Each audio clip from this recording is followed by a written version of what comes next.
Hola, bienvenidos. Como verán, no soy el pastor Carlos Kucharenko, me presento, soy el pastor Claudio Zapata y él me ha solicitado que pueda estar compartiendo en el día de hoy el mensaje que Dios ha puesto en mi corazón. Una de las tareas que he desempeñado por varios años es la coordinación de viajes de servicio o viajes misioneros, como le guste a usted decir, donde coordinamos un equipo de trabajo. Vamos a un lugar, llevamos nuestro servicio, lo que podemos hacer, podemos colaborar en la construcción, llevamos alimento. En algunos países donde no podemos entrar con alimentos, llevamos el dinero, compramos ropa, ayudamos en diferentes áreas. Hemos estado en Paraguay, en un hogar que se llama Corazones que Sueñan, ahí estuvimos también trabajando en la construcción, y estuvimos también en Brasil, en el nordeste de Brasil, y estuvimos en Perú, en la ciudad de Lima, pero también estuvimos en un pequeño lugar llamado Huiro, y en un hermoso lugar cerca de las ruinas de Cusco. Así que tengo algo de experiencia en esto, lo que es el trabajo. Cuando organizamos estos viajes misioneros o viajes de servicio, hacemos labor humanitaria, como le gusta a decir a muchas personas, pero también nos gusta compartir el mensaje de salvación de Jesucristo. En esta ocasión, mientras hablaba de Jesús con un joven, y este joven estaba realmente muy interesado escuchando acerca de lo que Jesús quería hacer en su vida, en un momento me detiene y me dice: ¿ustedes son pentecostales? Lo cual, rápido de reflejo, le pregunté: ¿y usted qué sabe de los pentecostales?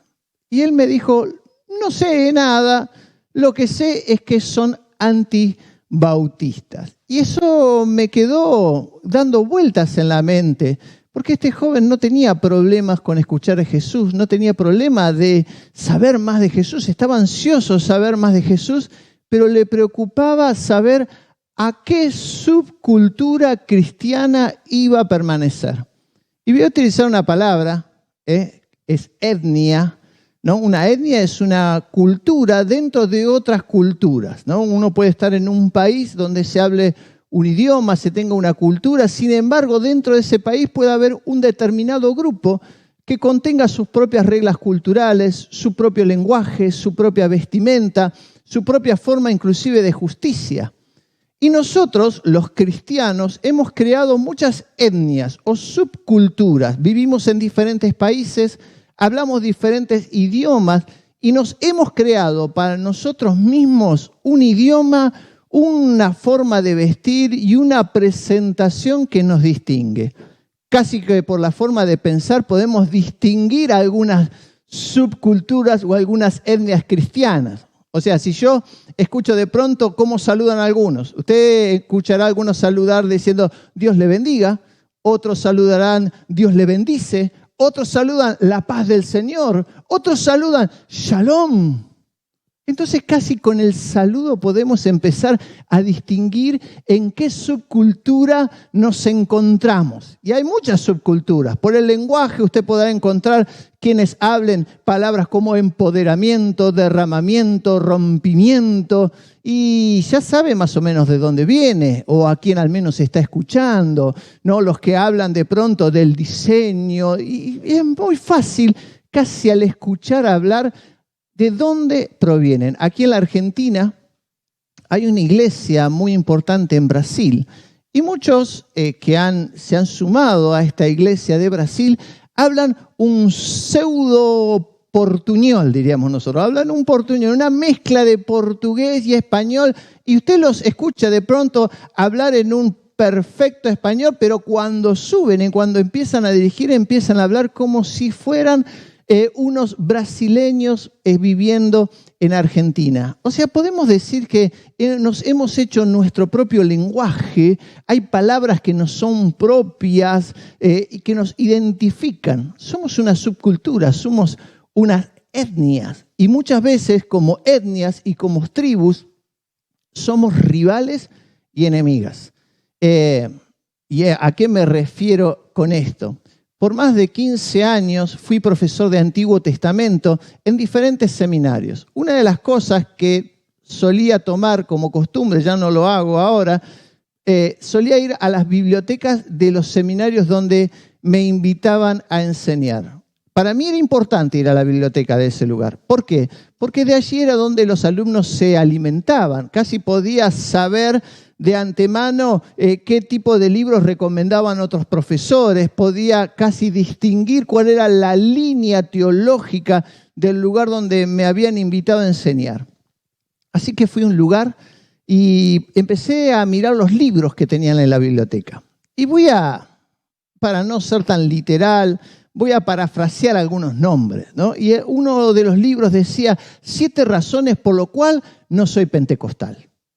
Otro decía 4 mentiras de los bautistas. 8 lecciones por qué no debías, y así de todo tipo de denominaciones, de creencias, de diferentes. Había siempre un libro anti. Al final de una larga estantería de libros había un libro muy pequeñito, realmente, literalmente muy pequeñito en comparación a todos los que había en esta biblioteca.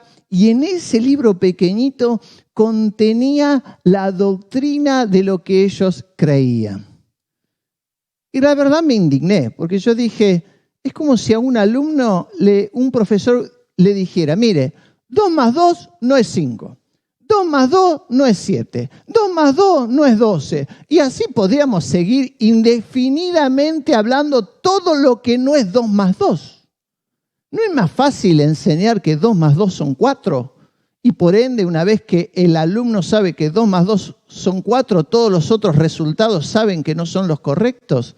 ¿Por qué entonces nosotros, los cristianos, gastamos tanto esfuerzo en tratar de derribar, de demostrar que estamos en lo correcto? Porque somos tribus, etnias, rivales y enemigas. Uno de los dichos cristianos dice, Dios suma y multiplica y el diablo divide y resta. La verdad, y voy a poner esta cara, mira, adrede así, con esta cara. Nunca vi al diablo dividir ninguna iglesia. Nunca vi al diablo dividir una iglesia. Nunca vi al diablo entrar a un templo a sacar un creyente. Nunca. Tengo más de 37 años en el Evangelio, podríamos decir, y fíjense en estas palabras, en el Evangelio, digno de nuestro lenguaje de etnia. Y nunca vi al diablo entrar a la iglesia a dividir la iglesia. Ni vi al diablo entrar a robarse un creyente, a sacarlo de la iglesia. Pero sí vi a muchos hermanos, inclusive buena presencia, buena presentación, con buen lenguaje, hasta podríamos decir con unas voces envidiables, así profundas, dividir las iglesias. Sí vi a hermanos mandando mensajes para desalentar a otros hermanos. Sí vi a hermanos que ellos fracasaron en su vida cristiana, tratando de hacer fracasar la vida cristiana de otros cristianos. Entonces, ahí es donde empiezo a darme cuenta que es fácil culpar al diablo, es fácil decir el diablo me dividió la iglesia, es fácil decir el diablo está sacando a los cristianos de sus lugares de adoración y no darnos cuenta que lo que los están sacando son los hermanos. Sí, duro decirlo. Y usted podrá decir, no, lo que pasa es que esos eran falsos hermanos, no son hermanos. ¿Acaso no los saludábamos?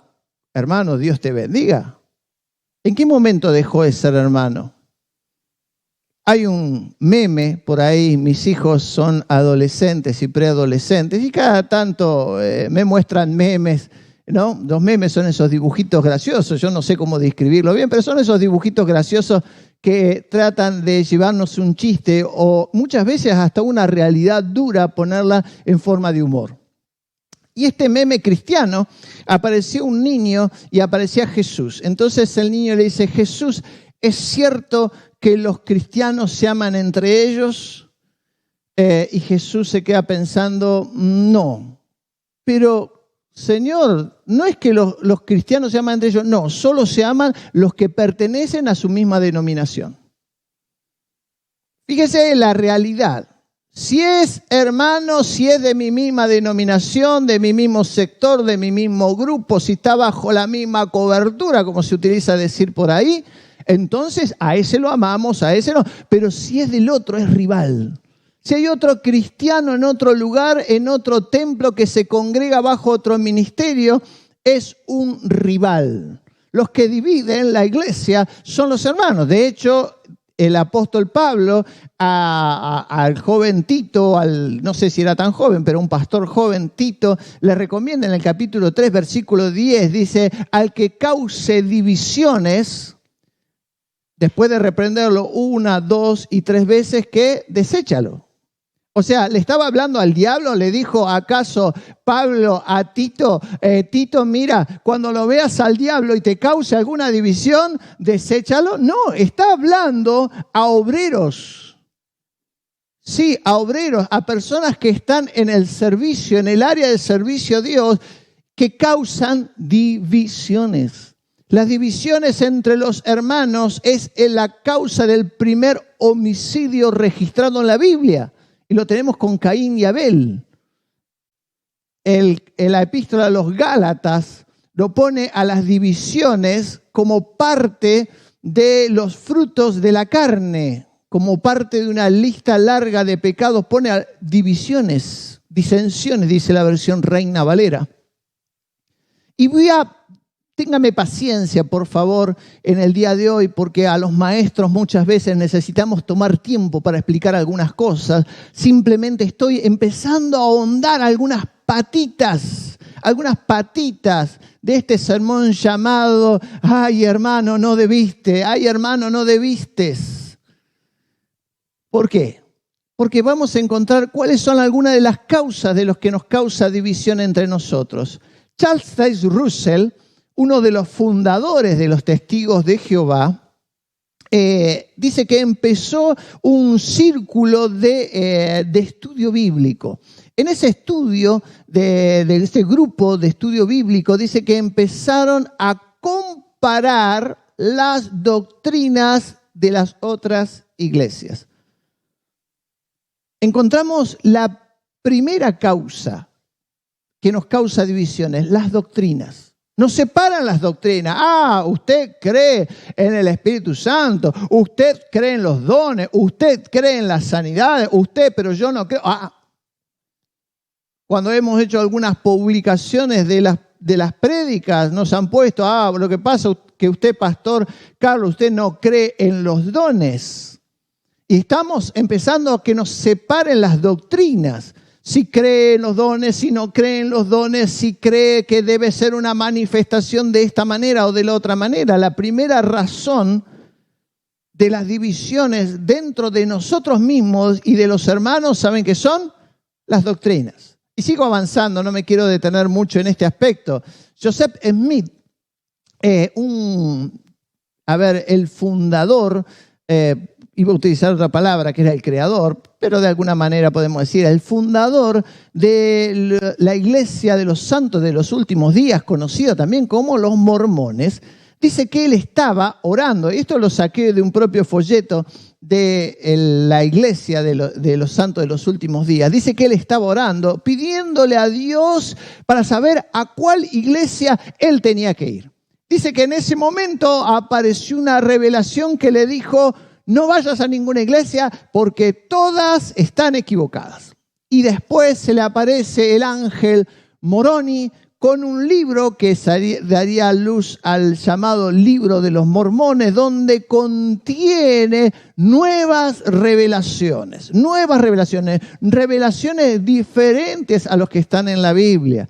Según el libro de Mormón, los discípulos, los 11 que quedaron, fueron desechados por Jesús porque eran unos incompetentes.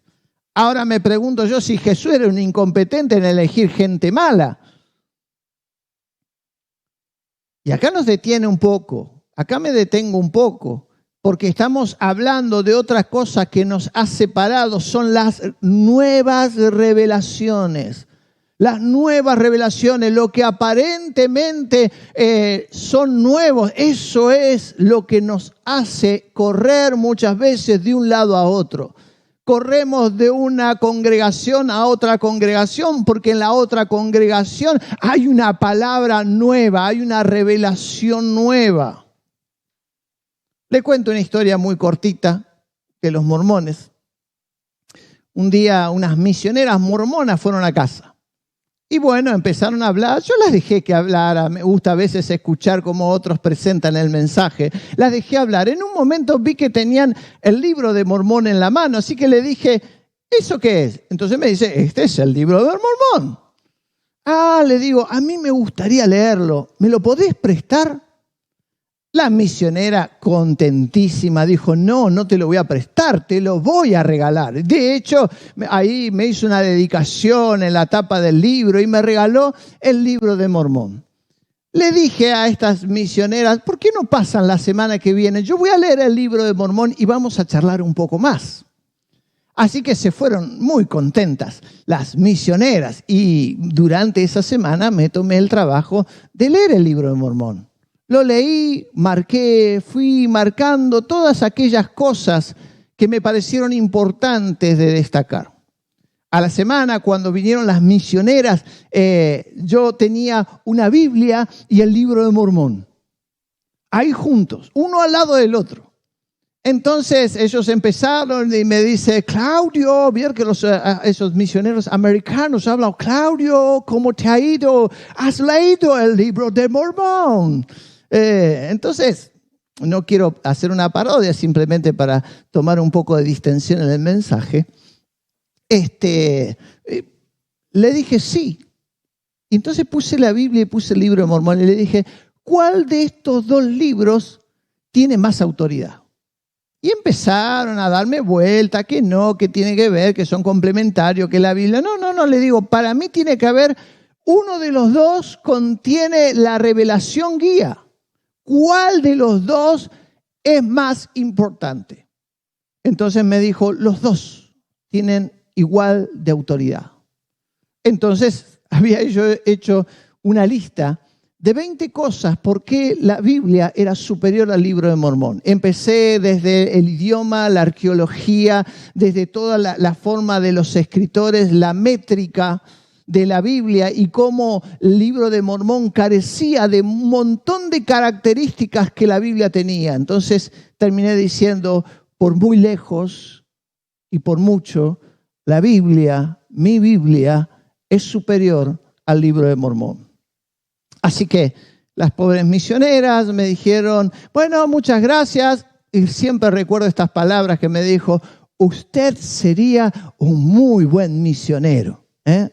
Le vamos a enviar a alguien que sepa un poco más para que le aclare las dudas. Y se marcharon. La verdad es que no regresaron más, ni ellas, ni el que supuestamente sabía un poco más, a explicarme las dudas que yo tenía. Lo que quiero resaltar es el punto, es cuánto las revelaciones y las nuevas revelaciones causan divisiones dentro del cristianismo. Elena White, del movimiento adventista, afirmó haber recibido visiones después de no cumplirse la segunda venida de Cristo, fijada para el 22 de octubre de 1844. Ella era seguidora de William Miller, de quien ella tomó mucha de su formación. Sus visiones, voy a leer literalmente, sus visiones dieron base para que el movimiento adventista considerara que ella y que en ella se manifestaba el don de profecía, lo cual dotó a sus escritos de gran importancia para los creyentes del movimiento adventista.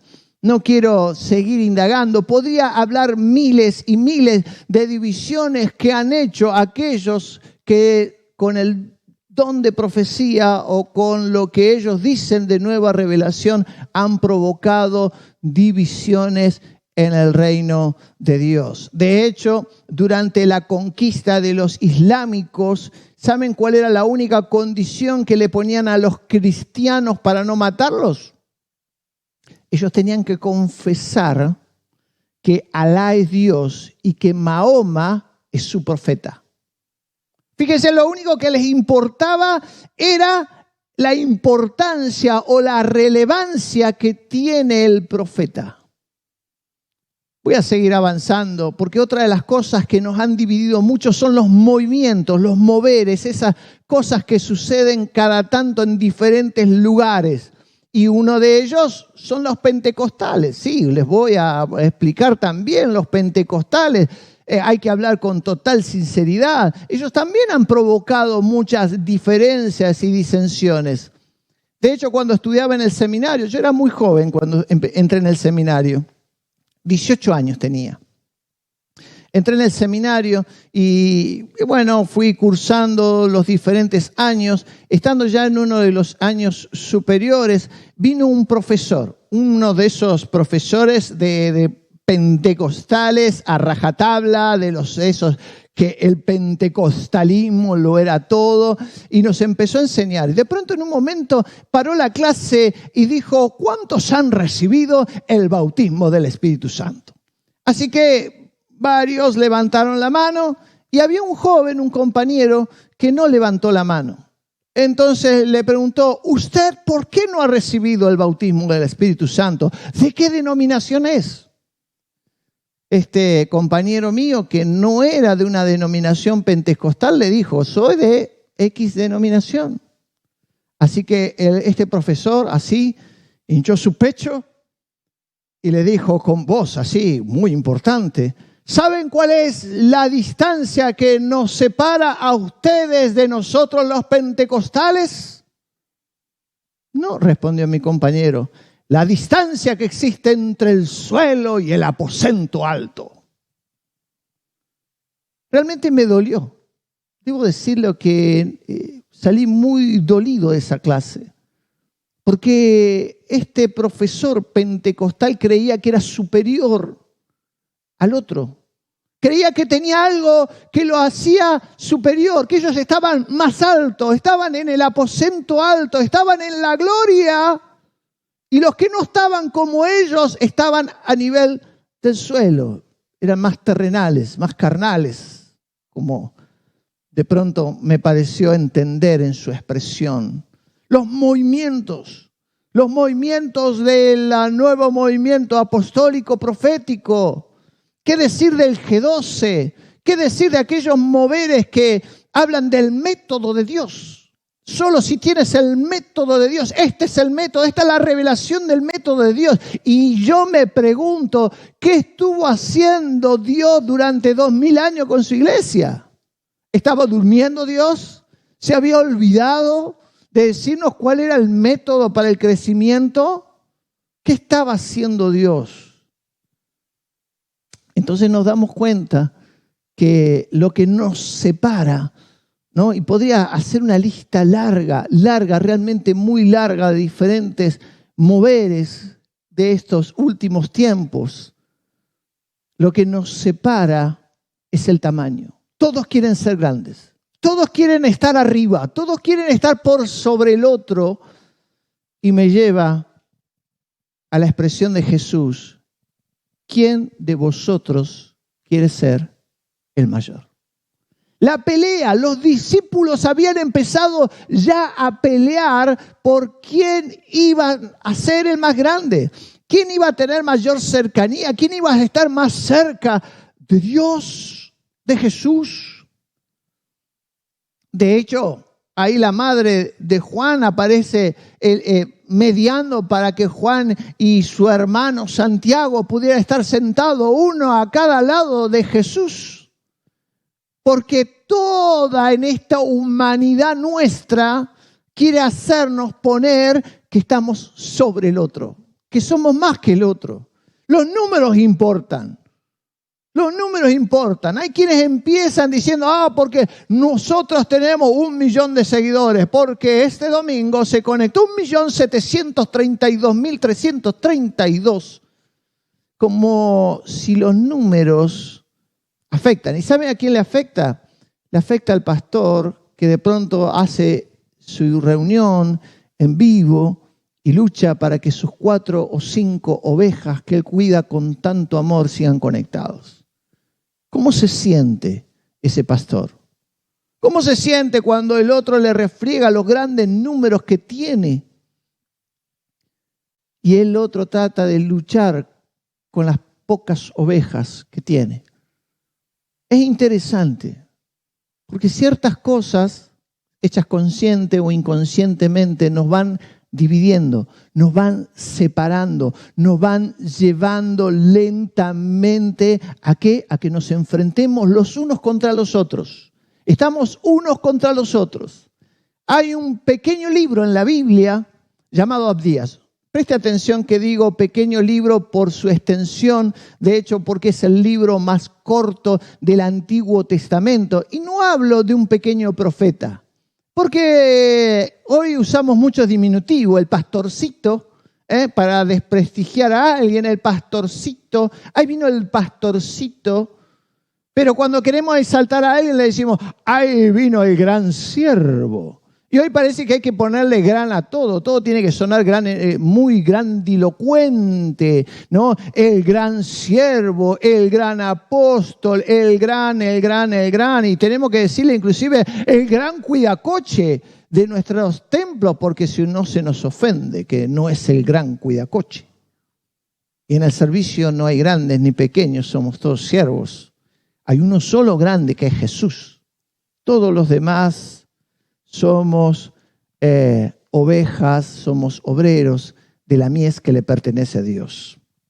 Entonces, este profeta escribe el libro llamado Abdías. Abdías literalmente significa siervo de Dios. Siervo de Dios. Eso significa, muchos dicen que puede ser su nombre real porque era un nombre muy popular en el Antiguo Testamento. Podría ser su nombre real o podría ser también un seudónimo, del cual él se escondiera. Yo soy solo el siervo de Dios, un vocero de parte de Dios.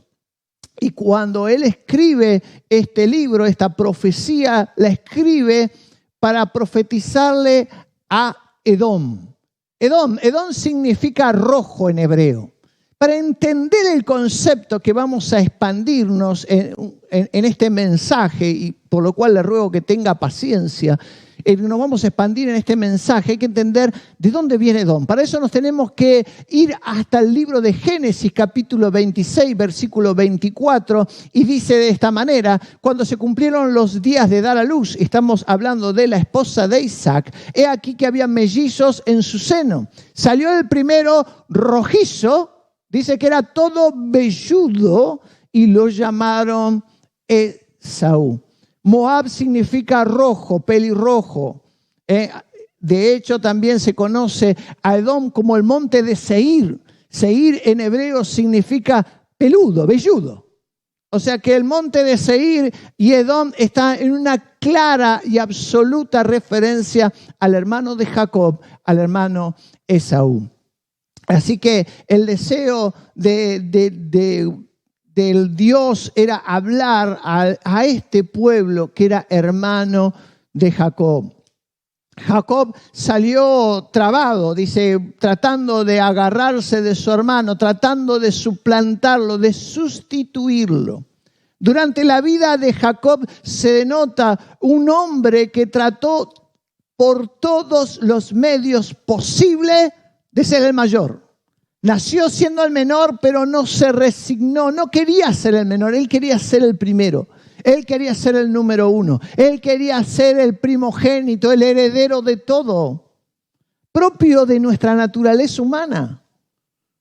Hay pocos que saben ser buenos segundos. Nadie quiere ser mucho el segundo. Alguien dice por ahí que el segundo es el primer perdedor.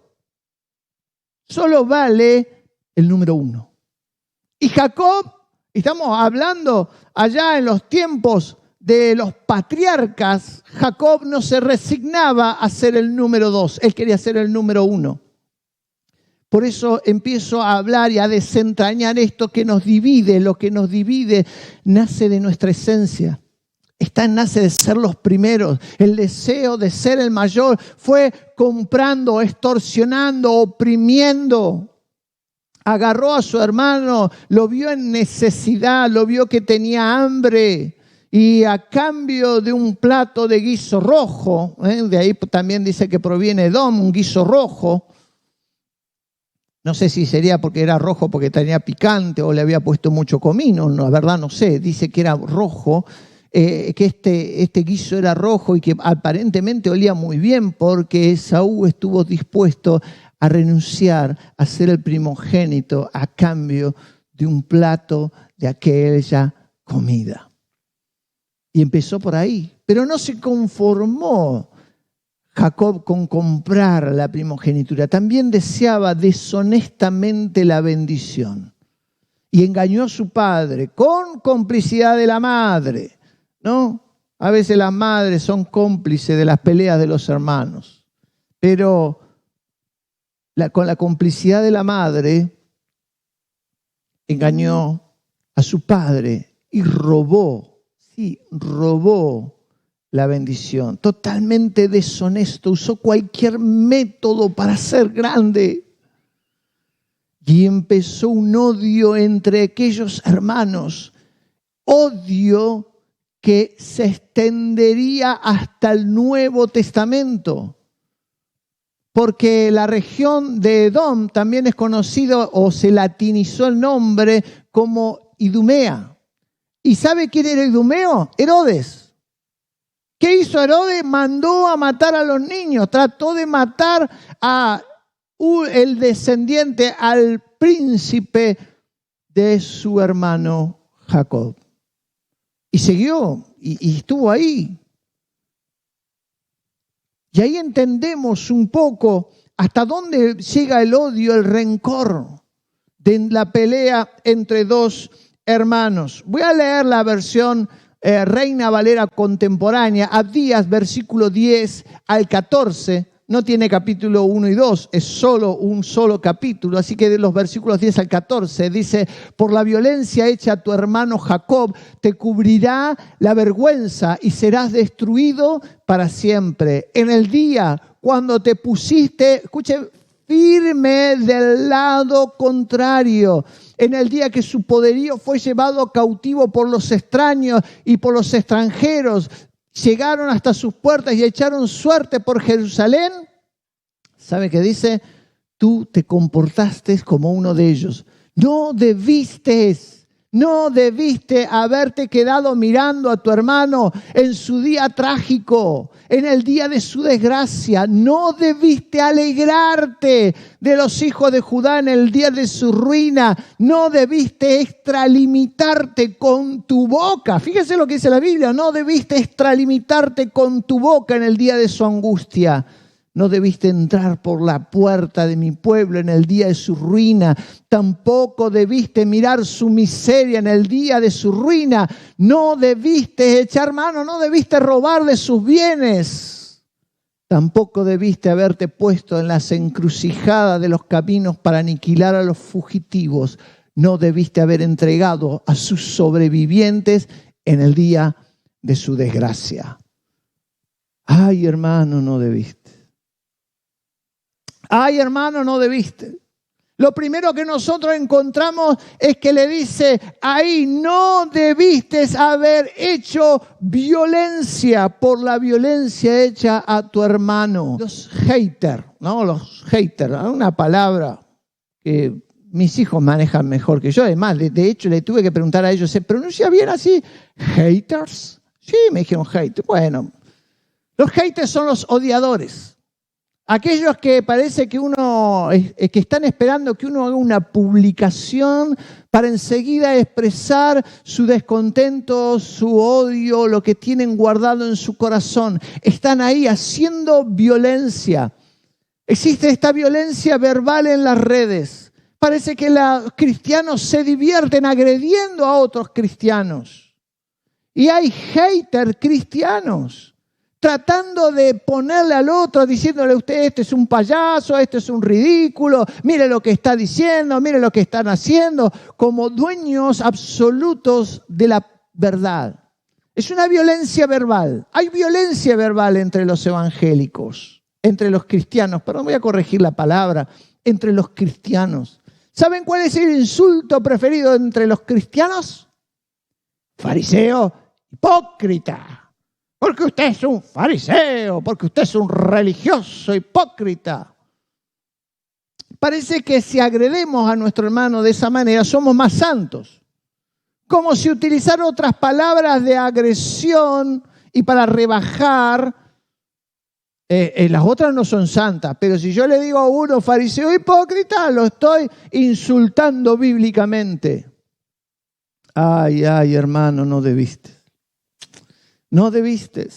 La violencia diferida.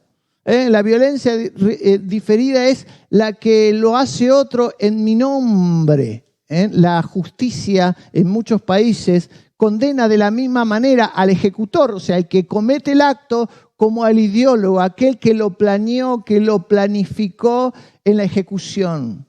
Muchas personas mandan a otros a hacer el trabajo sucio.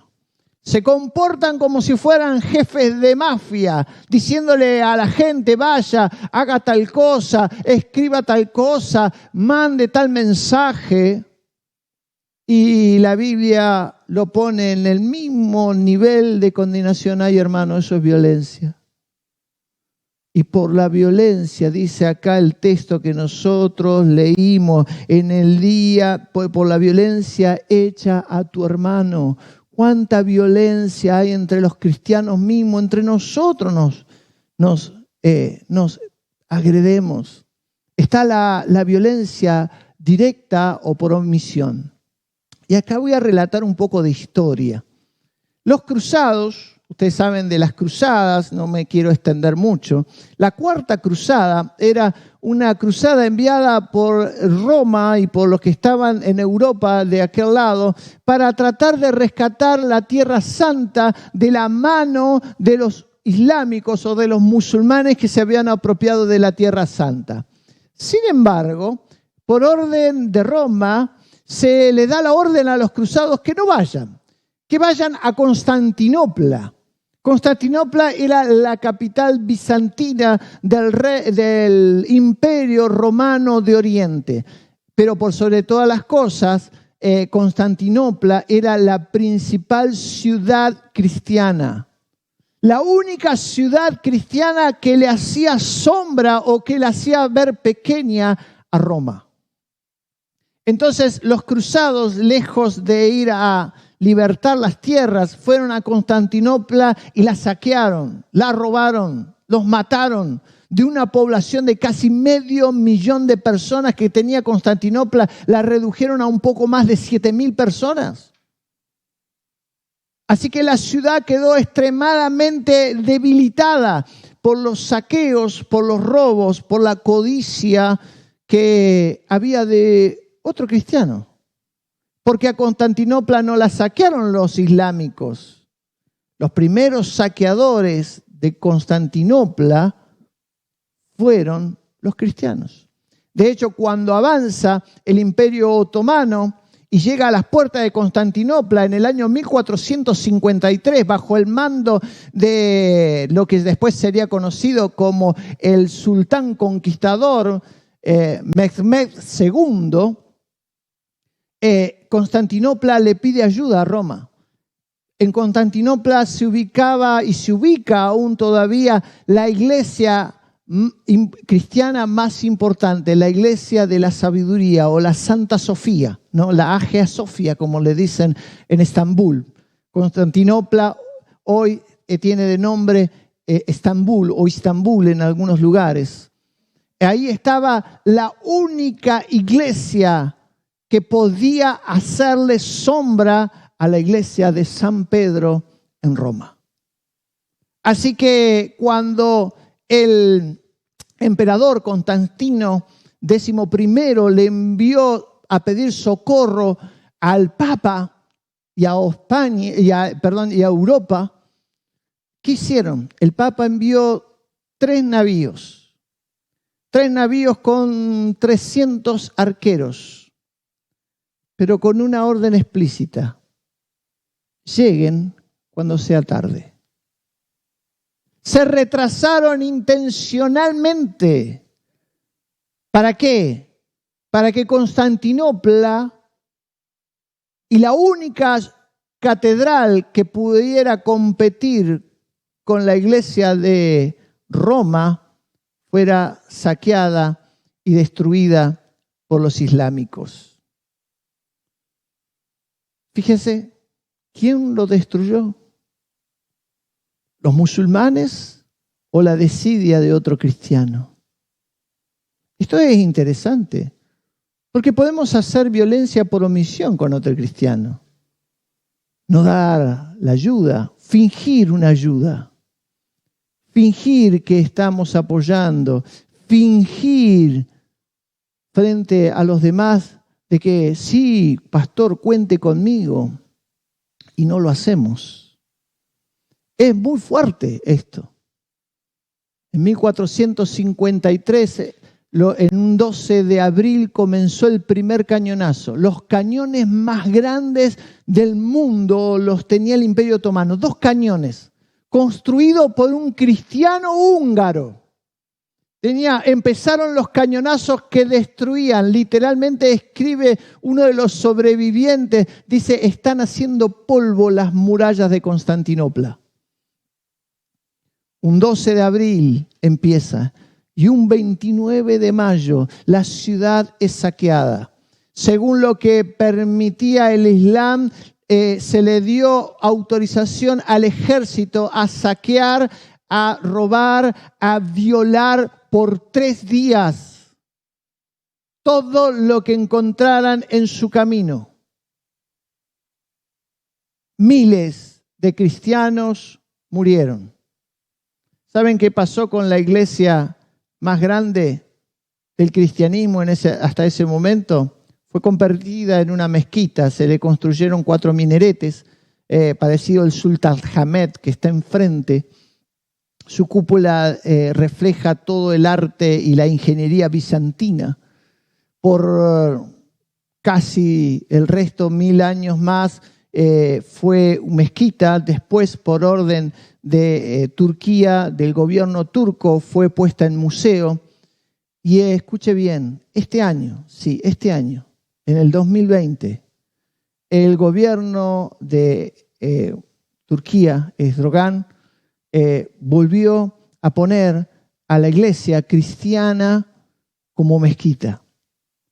Todas las imágenes y símbolos cristianos son tapados para que el rezo musulmán pueda hacerse libremente dentro de lo que fue la principal iglesia del cristianismo del Imperio Romano de Oriente.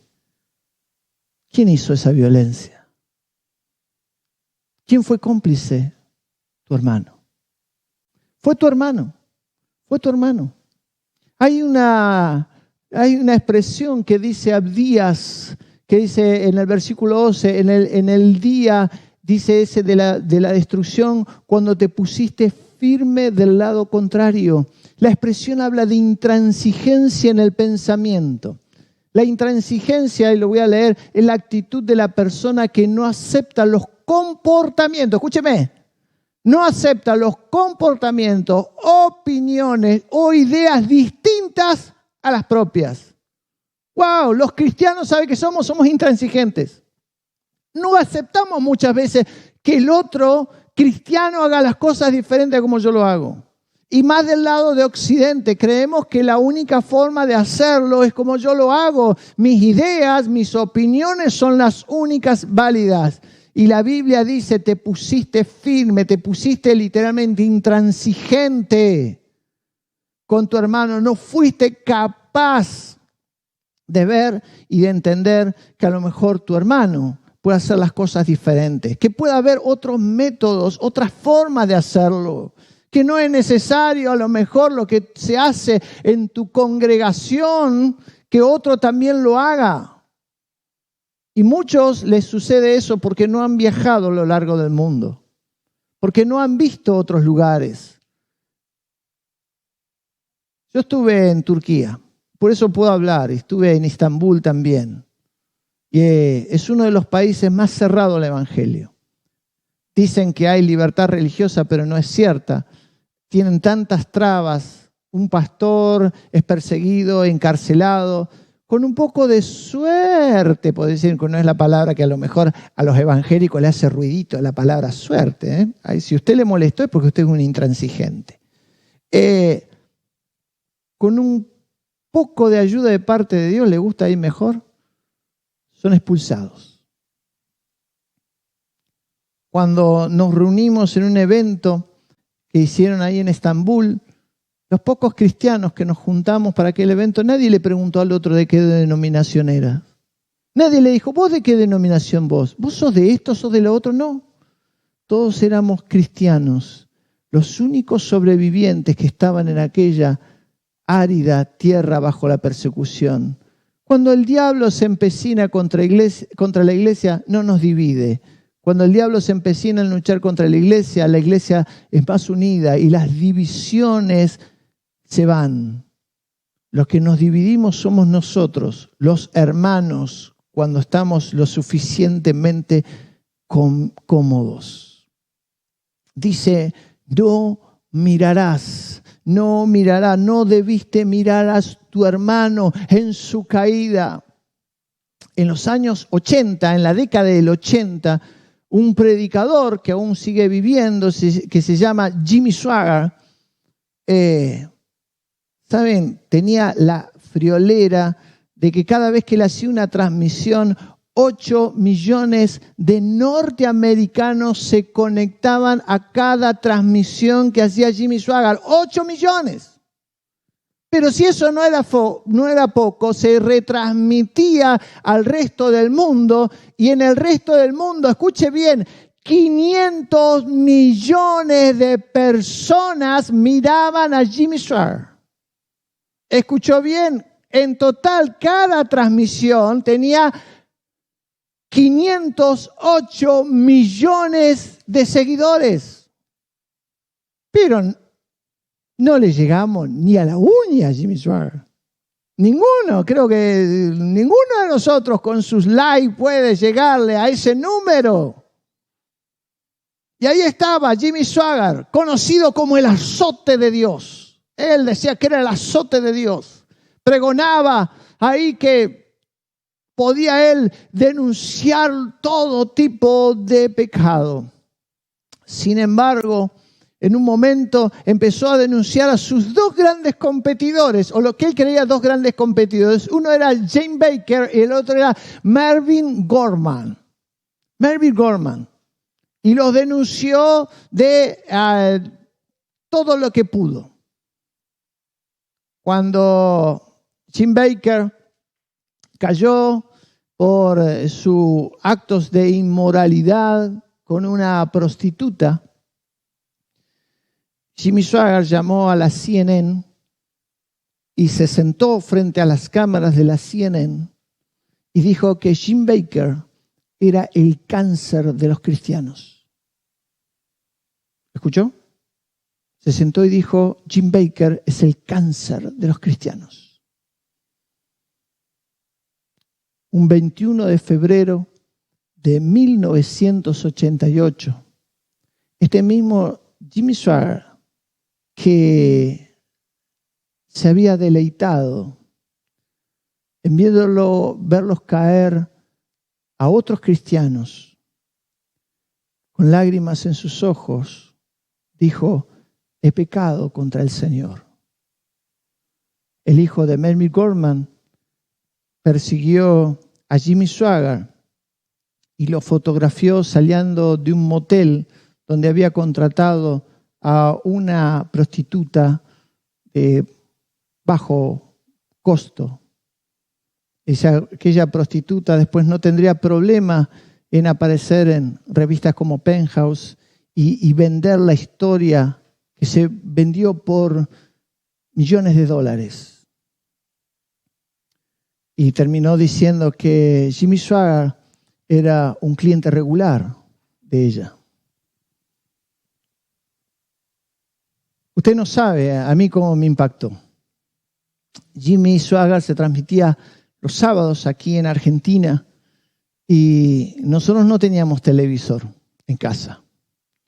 Mi madre, en un momento que necesitó de dinero, había vendido el televisor, no teníamos televisor. Así que yo recorría casi 3 kilómetros en bicicleta para ir a la casa de un amigo cristiano, porque tampoco éramos tantos cristianos en aquella época.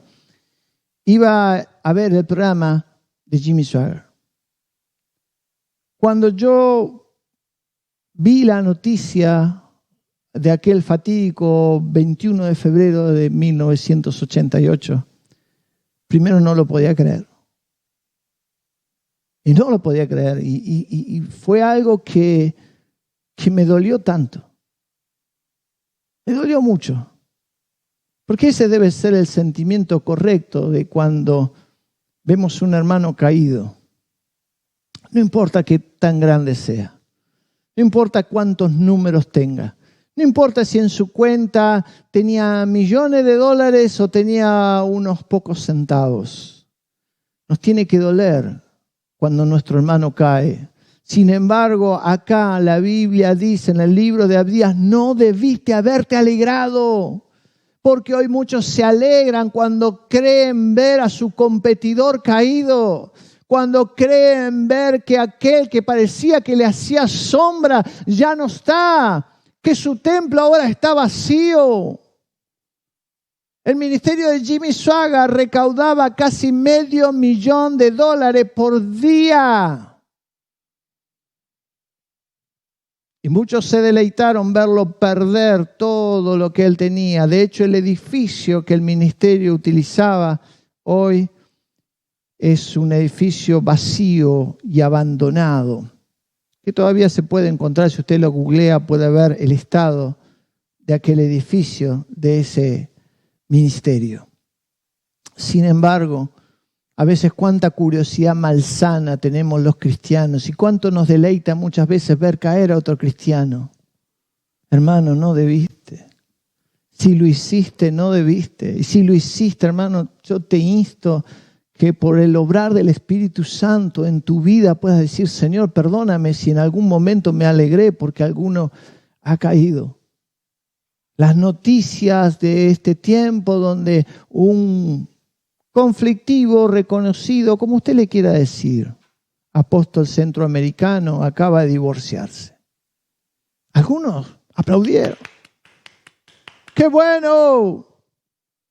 Es bueno que el nombre de Dios sea manchado. Aquí en Argentina, uno de los pastores más reconocidos es el pastor Aníbal Jiménez, o lo era el pastor Aníbal Jiménez. De hecho, cuando vos ibas a algún lugar y decías que eras evangélico, te decían, vos sos de la iglesia del pastor Jiménez. Y decías, no tiene que ver con Jiménez. Bueno, uno tenía que explicar que no era, pero para la gente que no lo conocía acá en Argentina, todos éramos Jiménez. Todos éramos Jiménez. Más, cualquier cosa, cuando vos decías, ahí va el pastor Jiménez, te decían. Y tuvo un divorcio muy conflictivo. Las noticias, los canales de Argentina se hicieron el espectáculo, el show. ¿Con qué? Con verlo caído. Y lamentablemente, hermanos se alegraron. Hermanos se alegraron. Hermano, el nombre de Dios es el que se mancha. La iglesia, su reputación. La iglesia no se mancha por el pecado, pero sí muchas veces hay que después reconstruir toda una imagen del trabajo que hacemos. Algunos ponen ahí en sus frases de los haters que pongo, bueno, ya está el pastorcito pidiendo plata para la nueva 4x4, como si todos los pastores fueran millonarios y todos los pastores pudieran tener vehículos. Y yo te puedo decir que la mayoría de los pastores acá en Entre Ríos, esta provincia en el interior de Entre Ríos, luchan muchas veces tan solo para seguir sosteniendo a sus hijos en sus escuelas, para darle un calzado digno, para darle una ropa digna. Pero todos nos meten en la misma bolsa. No hay que alegrarse, no debería causarnos alegría ver el nombre de Dios manchado por los errores humanos. Mahoma era analfabeto. Fue pastor y mercader durante su juventud y su profesión le permitió conocer las profundas tradiciones del cristianismo y del judaísmo. Sin embargo, Dice que una de las cosas que motivó a Mahoma a empezar y a pregonar el Islam fue el desprecio de los judíos al no aceptarlo porque él era árabe y el de los cristianos que lo traicionaron. ¿Cuántas veces nos sucede esto? La Biblia dice, y voy a ir resumiendo, dice, te extralimitaste con la boca. ¡Ay! La boca, ¿cuántos problemas nos provoca? Esta lengua, dice Santiago, es el miembro más pequeño, pero arde un infierno entero en nuestra lengua. Te extralimitaste, te fuiste de boca, como decimos acá en Argentina. ¿Cuántos comentarios inapropiados hacemos muchas veces contra nuestro propio hermano? Ay, hermano, no debiste. La Biblia dice, no debiste extralimitarte en tu boca, no debiste robarte los bienes, matar o cautivar a los que sobreviven. ¿Por qué? Porque hay algunos que se hacen el festín. El festín, tratan de robar, tratan de hacer todo lo posible cuando ven a su hermano caído. No extienden la mano, solo extienden la mano para tratar de robar un poco más. Si su iglesia es pequeña, si tu iglesia a lo mejor es una iglesia pequeña donde tiene recursos limitados, no falta el que viene de la iglesia grande y le dice, hermanito, venite a mi iglesia, no sabe la música que hay, no sabe la pantalla que nos compramos, no sabe lo hermoso ambiente que se genera. Haciendo una y otra vez, persiguiendo y hostigando a otro cristiano con el simple propósito de cautivarlo y de llevarlo. Hermano, no debiste. No, hermano, renuncia a tales cosas. Resumo, ¿qué pasó con Edom? ¿Qué pasó con Edom? ¿Qué pasó con este pueblo que hizo estas cosas? La Biblia y Dios es fiel a lo que dice. Más adelante diría, no te levantarás más. No volverás más a ser nación y serás exterminado. La última referencia a los edomitas, a los idumeos, es en el año 70. 20.000 de ellos, herodianos, murieron combatiendo contra el ejército romano de Tito. Se acabó. Final. Creo que debemos tener una seria advertencia de parte de Dios en este tiempo. El diablo no divide. El diablo te puede usar a ti y a mí para hacer esa obra. Ay, hermano, no debiste. Chao, Dios te bendiga.